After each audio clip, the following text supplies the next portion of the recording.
Hi guys, this is your medical esthetician and psychological first aid provider Len. At dahil Mental Health Awareness Month ang October, syempre asahan nyo na po na more on mental health din po yung ating mga topic at yung ating mga sharing para ma-promote po natin yung well-being at the same time yung mental health ng bawat individual. So marami po sa atin, may kanya-kanya tayong grupong kinabibilangan, no? Meron tayong mga taong kakilala sa eskwelahan, sa trabaho, sa business, sa church, o kung saan man pong aspeto ng buhay ninyo, sa family, no? Kailangan, kapag ang tao ay hindi na po nakakatulong sa inyo para mag-grow, especially kung yung mga tao na yan ay madalas magbigay sa inyo ng comment or inappropriate comment base dun sa inyong character and attitude, pwede nyo na pong i-cut off. So, natakil po natin yan doon sa nakaraang vlog natin, which is understand how to handle at the same time how to recognize manipulative people. No? Kailangan maging matalino po tayo para ma-recognize natin na ito bang taong to nakakatulong pa ba to sa well-being ko, sa mental health ko, ng pamilya ko, lalong-lalo na nung ating mga anak, no? Yung mga kabataan natin, especially sa mga high school, senior high school na student. Kasi ngayon pa lang sila nagsisimulang mag-build ng kanilang sarili at the same time paano nila ma-recognize ng mas maaga kung yung mga taong nasa paligid nila is minamanipulate na po sila. So for sure, lahat naman tayo nakaranas na minaliit, in-underestimate, at the same time, yung nga nabibigyan tayo ng inappropriate comment na dinadaan po minsan sa joke, tapos bigla kang pagtatawanan ng mga taong nasa paligid mo. Kahit yan ay barkada mo, pamilya mo, kaibigan mo, palagi mong titignan ano yung purpose. Bakit niya ginawa yun? Ano yung purpose niya? Bakit niya sinabi sa akin yun? At bakit parang paulit-ulit niyang sinasabi yun? Kasi kailangan iwasan ninyo yung mga tao na minamaliit kayo. Iwasan ninyo yung mga tao na yung mga jokes nila is on purpose para pahinain yung confident ninyo. Ibaba yung self-esteem ninyo, no? At yung talagang ang purpose nila is mag-inflict ng injury, doon sa self-worth mo. O questionin mo yung sarili mo, ay, ganun ba talaga ako? So, yun nga, pumapasok doon yung mga gaslighting, no? Kailangan po kasi, kung gagawa tayo ng circle, no? Yung mga tao din po na alam natin na hindi tayo ipapahamak. Kasi kahit ano yung edad natin, no? Wala kasi talaga yan sa edad. Wala yan kung matanda ka na, kung bata ka pa o napakabata mo pa. Yung pagdedesisyon natin para sa sarili natin at yung mga taong nakapaligid sa atin, napakalaki ng impluwensya niyan doon sa mga plano natin sa buhay at kung ano yung magiging tayo. May kasabihan nga po, di ba? Tell me who your friends are and I tell you who you are. Kung yung mga taong nasa paligid mo is puro chismosa, kahit hindi ka ganun, dahil matagal ka nang kasama nila, magiging ganun ka. Kasi naa-adapt mo yung character nila. Naa-adapt mo yung araw-araw nilang ginagawa. Halimbawa, ikaw din naman yung bata na hindi ka palabas napabilang ka dun sa mga batang mahilig tumambay sa mga library o kaya since wala nang masyadong library ngayon, mahilig magbasa. Ang palaging pinag-uusapan is yung magagandang klase ng books, no? So, ang mangyayari noon, ay gusto ko na din magbasa, pahiram naman ako ng books. Unti-unti, maa-adapt mo yung kanilang ginagawa. So, mag-iingat po tayo doon sa mga tao na wala nang ibang ginawa kundi magbigay ng side comment, kundi mag-comment at the same time, dadaanin po nila sa joke. No? Lalong-lalo yun, sasabihin na, hindi, joke lang. Tapos, joke lang pero palagi na lang ito yung ginagawa niya sa akin at palagi na lang nila akong pinagtatawanan kapag ganito yung sinasabi niya. No? So, ang akala nila sense of humor yon. Most of the time, akala din ng mga taong nasa paligid is yun ay sense of humor. Pero, ang purpose na talaga niya is mag-inflict na ng harm. No? Mag-i-injure na yung confident ng tao. At bukod doon, to make you feel small, no? Yung pakiramdam mo hindi ka na ganun ka effective sa ginagawa mo, At the same time, magda-doubt ka na dun sa judgment mo na parang, mali ba ako? Mali ba ako dito sa ginagawa ko? Pero alam ko, tama ako dito eh. So, magda-doubt ka na dun sa sarili mo. At higit sa lahat, to gain emotional control. Kasi ang tao po, more on emotional kadalasan yung pinapairal natin, di ba? Totoo naman yun. Pero, darating at darating talaga yung time na kapag natuto na tayo, kapag natuto na kayong mga kabataan na i-handle yung emotion nyo ng tama, mabuti at nasa lugar, nakikita nyo ng mas malinaw na, ay, hindi na to simpleng joke, ay, hindi na to simpleng comment, insulto na to. Hindi na to nakakatulong sa akin. Hindi na to nakakaganda dun sa image ko na iniingatan ko. Kasi lahat naman din talaga ng tao, iniingatan natin yung image natin. Kaya nga may mga pagkakataon na tayo ay naghahanap ng validation doon sa ibang tao. Because gusto natin yung bawat desisyon natin, tama, appropriate doon sa mga plano natin.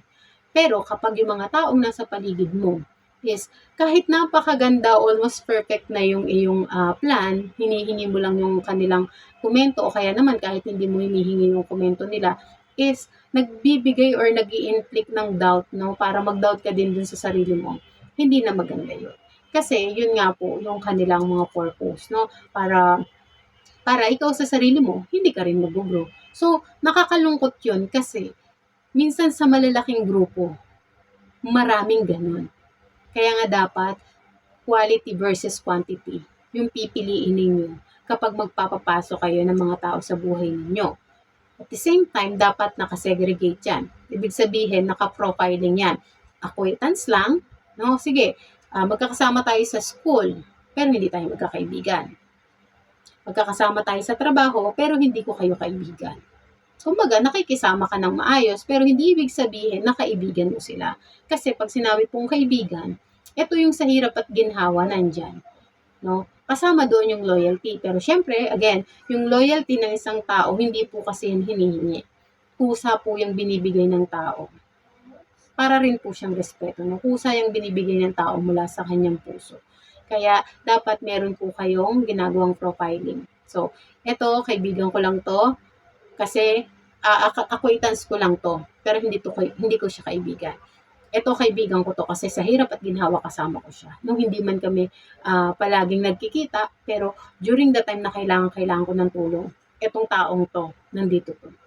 At nung nakatalikod ako at may sinabing masama sa akin, etong taong to, pinagtanggol niya ako. So, kailangan meron po tayong segregation, no? Sinesegregate natin yung mga taong nasa paligid natin at naka-profiling po yan. Yun yung matitip ko para doon sa mga kabataan. Make some profiling. Again, dapat po marunong kayong mag-cut off ng mga tao na nasa buhay po ninyo, lalo na yung mga tao na hindi na nakakatulong para sa personal growth po ninyo, no? Hindi na sila nakakatulong sa physical, mental, and psychological aspect ng buhay ninyo, lalong-lalo na kung hindi na sila nakakatulong doon sa spiritual aspect, kung saan yun po yung pinakamahalaga na tayo ay nakakalapit at nakakapanalangin sa ating Panginoon. Dahil yun lang po yung pinakamalakas nating sandata, yung prayer, no? Kaya po, lagi kong sinasabi doon sa mga kabataan na nakakausap ko, especially po doon sa mga maliliit, no? Kaya lang sa maliliit nga, iba po yung way ng pakikipag-usap ko. Ang pakikipag-usap ko sa kanila is more on bata din. Doon sa mga high school and senior high school na mga nakakausap ko, lagi kong sinasabi, pag-aralan ninyo at i-master ninyo yung profiling. Dahil may mga tao na nasa paligid lang ninyo kasi may gusto lang makuha sa inyo. May mga tao na nasa paligid lang ninyo hindi dahil kaibigan nyo sila. Nagpapanggap sila na kaibigan para makita kung saan kayo sisimulan, kung saan kayo sisirain, kung paano kayo pababagsakin. Yung mga kabataan natin, especially po yung mga teenager, ngayon pa lang kayo nagsisimula kung paano kayo mag-build ng sarili ninyong desisyon, ng sarili ninyong pangarap, yung personality ninyo, dinidiscover nyo na, no? Kaya kailangan, kasama doon, yung pinakamahalagang aspeto, tignan ninyo kung sino yung mga tao na dapat ninyong papasukin sa buhay ninyo, dapat ninyong pagkatiwalaan. Dahil again, hindi lahat ng taong nasa paligid ninyo, tatanggapin kayo bilang kayo. Napakahirap nun. Kaya nga po, laging sinasabi, di ba, kung pipili ka ng kaibigan, tignan mo kung ano din yung values mo. nagre-replicate dapat yun. Dapat kung ano yung pagpapalaki sa'yo ng magulang mo, dun ka sasama sa mga tao na yun. Pero let's say hindi ka napalaki dahil love and faith yung foundation ng family ninyo. Meron ka pa rin pagkakataon. Humanap ka ng mga tao na yung values nila is malapit sa Panginoon at the same time, yung family background nila is talaga namang napalaki sila ng maayos, no? Hindi porket hindi ka napalaki ng may pag-ibig at pagmamahal sa loob ng tahanan, ganun ka na lang habang buhay. Still, decision mo pa rin yan. That's why, mas maganda, at least siguro, mga kabataan, no? Especially sa mga high school and senior high school, total, accessible naman na ang ang education ngayon no? Kaysa mag-ML kayo na mag-ML o kaya naman ano ba yung mga games nun. Kasi panahon ko COC, tsaka Ragnarok di ba? Yun yung panahon ko. So, alam niyo na matanda ako. Yan. May mga libreng books. No? Try kayo. Magbasa kayo kahit na siguro isang book sa loob ng 2 linggo. Doon pa lang makikita na ninyo may improvement yung inyong personality, yung inyong buhay. No? So, ngayon, ang isi-share ko sa inyo is paano ninyo maiiwasan yung mga tao na minamaliit kayo at the same time nagpapanggap na kaibigan niyo. Kasi gusto lang kayong sirain dahil naiinggit sa inyo. So, may mga warning signs po ito. Yung mga tao na ito, no? Number 1 warning sign is condescending comment disguised as a joke. So, ito po yung example nun. Gusto ko sanang paliwanag sa'yo, friend Kaya lang, alam ko na hindi mo maintindihan. Joke! So, ganun yung kadalasan na na ginagawa nila. O kaya naman, bago nila sabihin joke, aantayin muna nila yung reaction ng tao. Tapos, yung mga taong nasa paligid, kadalasan po, dalawa yung reaction. Yung tumatawa, at yung iba naman po is na-awkward sila kasi nga, sensitive din sila dun sa nararamdaman or nakikita nilang reaction ng tao na sinabihan. So, ito pong ganitong klase ng manipulation is pwede po nating masabi na bullying siya kung paulit-ulit ng ginagawa o kaya naman isang beses lang ginawa sa'yo pero may tendency na maging paulit-ulit. Kasi nga po, it is a form of bullying, no? Manipulation po ito. Kaya tignan ninyong maigi yung mga tao na nagbibigay sa inyo ng komento.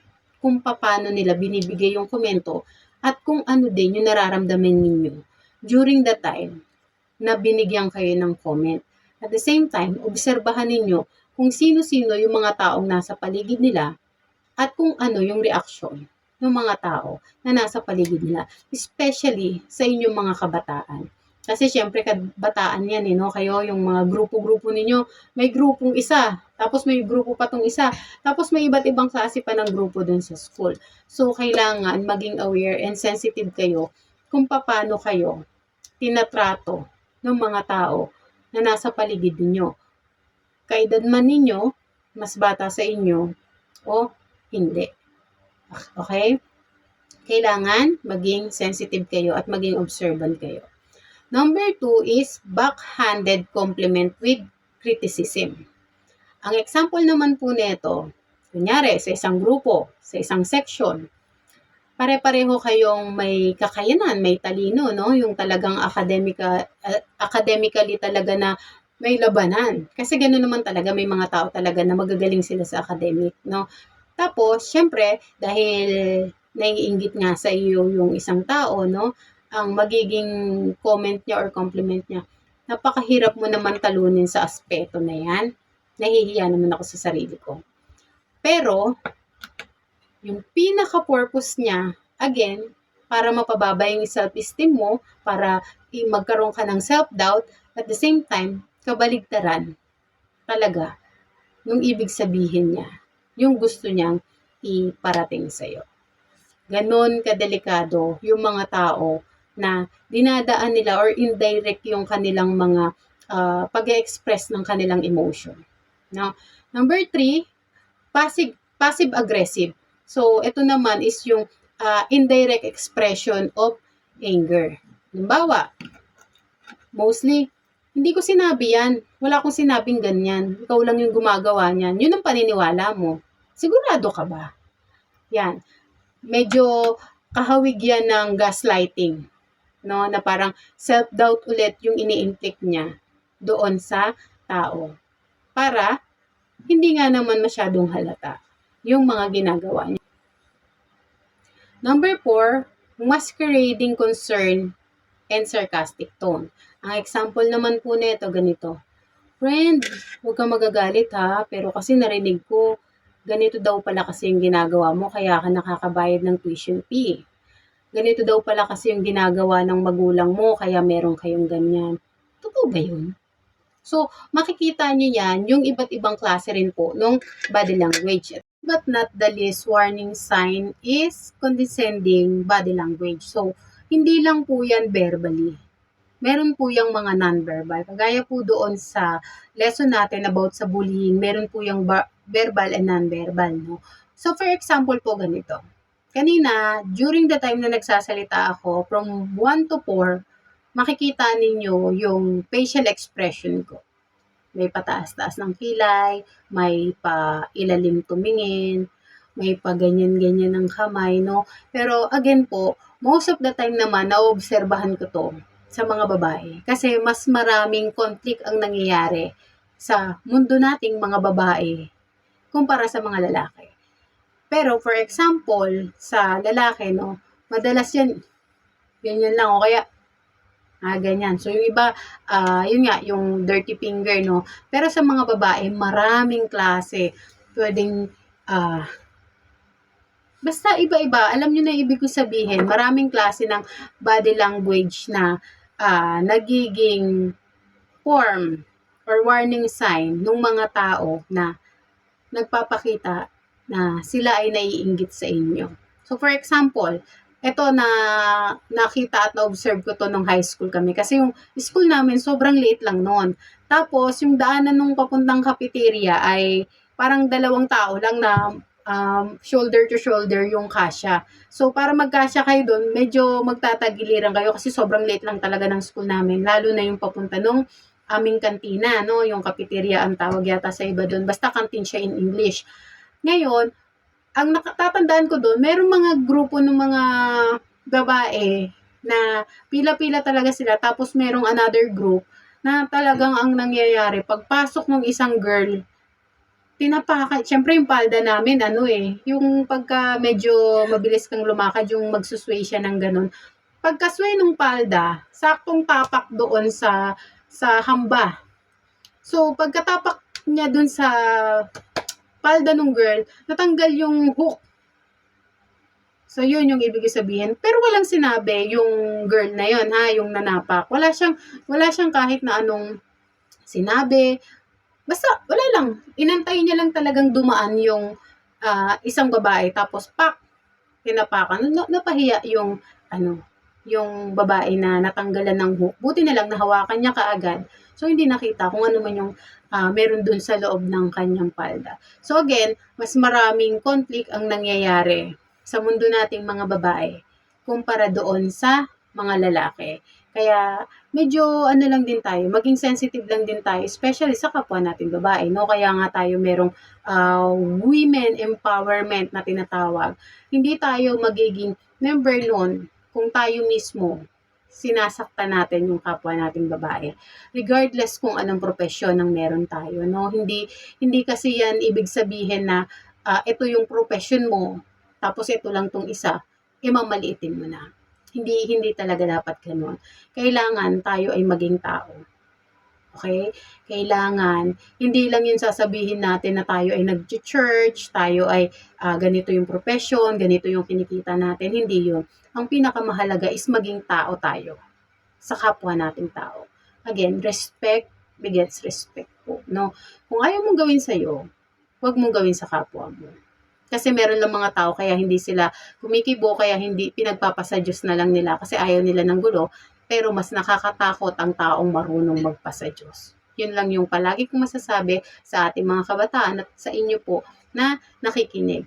And then, bukod po doon, syempre, paano natin mapoprotektahan yung ating mga sarili dito sa mga tao na naiinggit sa atin, na nagpapanggap na kaibigan natin or nagpapanggap na acquaintance natin, at the same time, dito sa mga tao na nangmamaliit sa atin, ano ba yung purpose nila?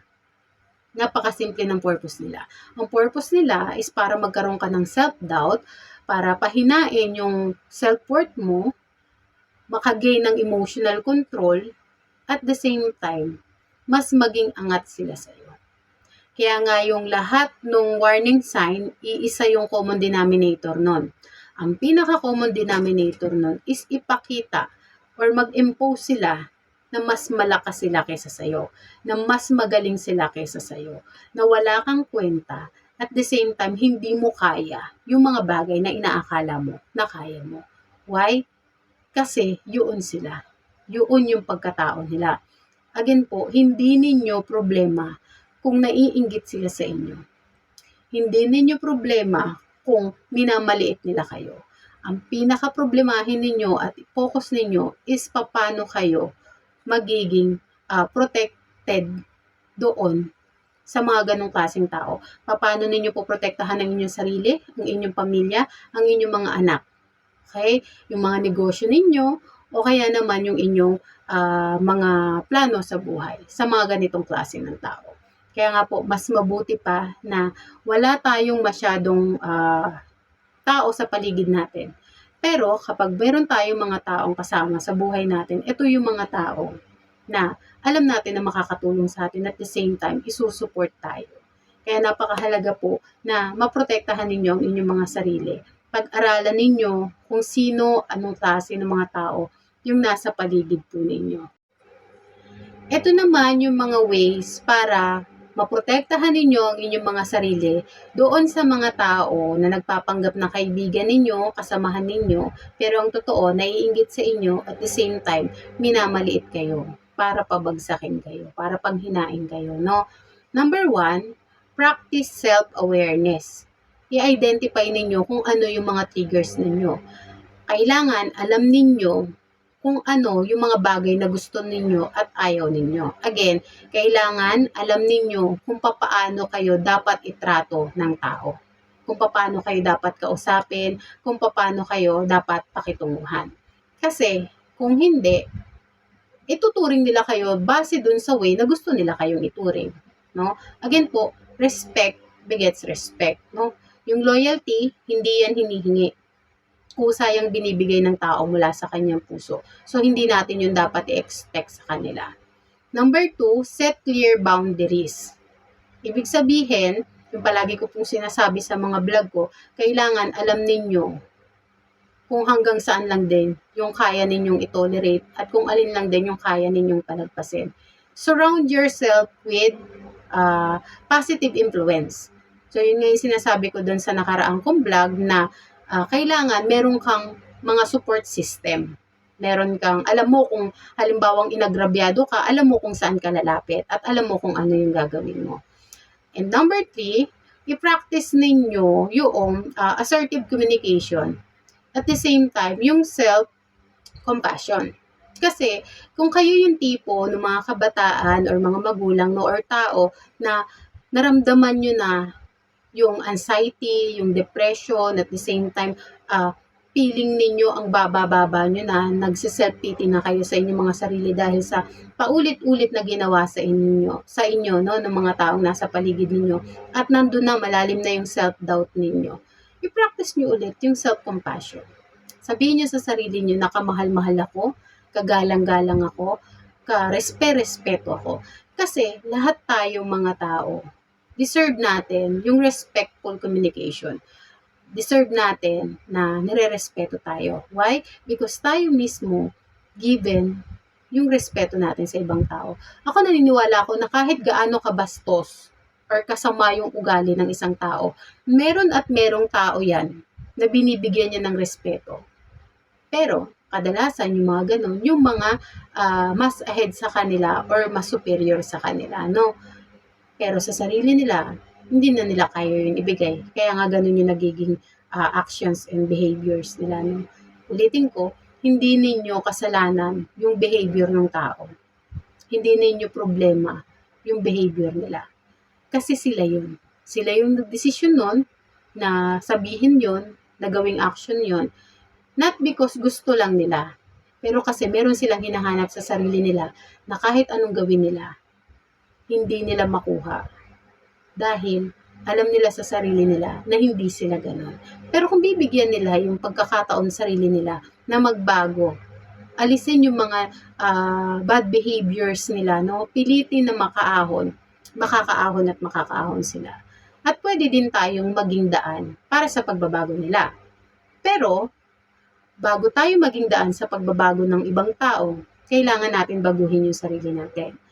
Kung kayo yung tipo ng tao na nakaranas na nito at gusto ninyo ng panibagong peaceful na buhay, lagi po ninyong tatandaan, lalo na sa inyong mga kabataan, we all deserve respectful interaction, authentic communication, supportive relationship, and emotional safety. At higit sa lahat, dahil nga dun sa edad ninyo, deserve lahat ng tao ng unconditional acceptance, no? Yung tanggapin kayo bilang kayo at kung sino kayo. As long as yan ay mabuti at tama at naka-align din sa salita ng Panginoon, no? Kasi may mga bagay na kailangan din natin iayos yung mga sarili natin, iayos yung kilos natin, yung pananalita natin, kung paano tayo makipag-usap sa ibang tao. Kasi kung ano nga, 'di ba, yung gusto mong gawin sa'yo, gawin mo din sa kapwa mo. Kung ano yung ayaw mong gawin sa'yo, wag mo din siyang gagawin sa kapwa mo. Sa mga kabataan, napakahalaga na i-reclaim ninyo yung sarili ninyo, no? Rise above toxic dynamic. Ibig sabihin, kung kayo na nga yung nakaranas ng down na down kayo dahil sa paulit-ulit na ginagawa sa inyong pangmamaliit, pang-underestimate, o kaya naman is pamamahiya, no? Yung naiinggit sa inyo lahat na ginawa para lang masira kayo at ma-down kayo. You have to reclaim yourself, no? I-connect mo ulit yung sarili mo doon sa ikaw. Gawin mo yung mga bagay na dating gusto mong ginagawa. Magaling kang sumayaw. Sige, sumayaw ka ulit. Kahit marami ka ng criticism na natanggap, sumayaw ka lang. Tumuloy ka lang. Kumakanta ka. Kahit boses pala gaya ko, medyo may improvement naman. Sige, kanta ka lang. Magaling kang sa computer, gawin mo lang. Magaling ka sa drawing, gawin mo lang. Huwag kang hihinto. Huwag mong hahayaan na pahintuin ka ng mga taong naiinggit sa'yo, ng mga taong nangmamaliit sa'yo. Huwag mong hahayaan na papatayin nila yung pangarap mo at yung passion mo. Lagi mong tatandaan, lagi niyong tatandaan, lahat tayo kamahal-mahal, lahat tayo karespe-respeto, lahat tayo dapat ina-accept at tinatrato ng tama at mabuti. Pero, kailangan, bago tayo mag-expect ng ganun sa iba, no? Kailangan tayo muna ang tatrato ng tama at mabuti sa kapwa natin. So, I hope marami kayong natutuhan ngayon sa topic natin at lagi niyong tatandaan, bukod sa physical and spiritual aspect, palagi niyong iingatan yung inyong mental aspect, no? At saka yung psychological aspect ninyo, kasi kapag nagkaroon ng problema yan, magmamanifest yan. Kadalasan, yung mga manifestation yan, yun yung nagpapabagsak sa ating katawan, sa ating kalusugan, at doon din sa mga tao na nakakakita sa atin at nagmamahal sa atin. Palagi at palaging may taong magmamahal sa iyo. Kahit piling mo wala nang nagmamahal sa iyo at wala nang naniniwala sa iyo, merong Panginoong Hesukristo na palaging naniniwala. Pakinggan mo lang.